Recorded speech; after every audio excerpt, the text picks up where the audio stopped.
علامہ صاحب آپ کیا فرمائیں گے؟ بڑی خوبصورت بات فرما رہے ہیں اجتہاد کے حوالے سے۔ اجتہاد حقیقت میں پیش آمدہ مسائل کا حل قرآن اور حدیث کی روشنی میں۔ قبلہ پیر صاحب نے جو بات ارشاد فرمائی بڑی خوبصورت تھی، اور جو حدیث مبارکہ بیان فرمائی سنن ابو داؤد شریف میں بھی ہے، اس حدیث پاک کے ضمن میں جب ہم دیکھتے ہیں تو مجتہد کی کئی اقسام ہیں۔ ایک مجتہد کامل ہے،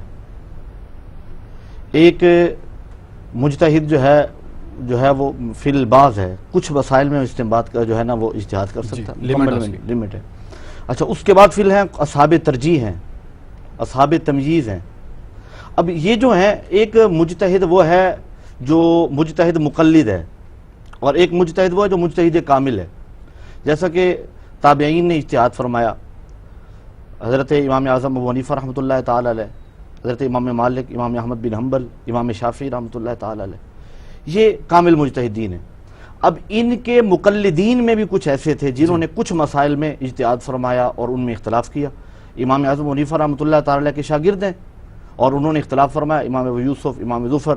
اختلاف بھی رحمت ہے، اختلاف، اور یہ جو دلائل کی بنا پر اختلاف، اور اصول دین میں اجتہاد نہیں ہے۔ صحیح، پیر صاحب قبلہ نے جو فرمایا ادھر تو گنجائش ان میں کوئی گنجائش نہیں ہے۔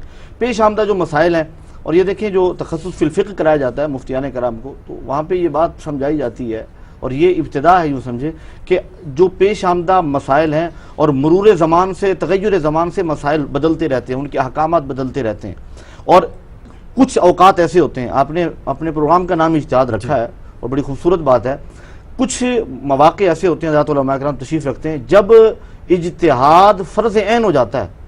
صحیح۔ اب ایسا کوئی پیش آمدہ مسئلہ ہے جس کی ضرورت پڑ گئی، کوئی ایسا معاملہ ہے، تو اس کے حوالے سے جو یہ منصب کیا ہے، اس سے ضروریات دین کا علم ہو، اور کتنا، یعنی قرآن میں جو آیتیں احکام سے متعلق ہیں ان کا علم ہو۔ اور ملا جیون علیہ الرحمہ نے بیان فرمایا کہ قرآن میں 500 آیتیں جو احکام سے ہیں، صحیح، جن میں جو احکام سے متعلق ہیں، 6666 آیتوں میں سے، اور یہ نہیں کہا جاتا صرف 500 ہیں۔ فرماتے ہیں کوئی تدبر رکھنے والا ہے اور سمجھنے والا ہے تو کچھ قصص اور واقعات میں سے بھی کچھ باتیں اور احکامات وہ استنباط ان کا کر سکتا ہے، اور احادیث کے ذخیرے پر اس کی دسترس ہو۔ اور ملا جیون علیہ الرحمہ نے تفسیرات الاحمدیہ میں جو بات فرمائی ہے، فرماتے ہیں 3000 احادیث ایسی ہیں جو احکام سے متعلق ہیں۔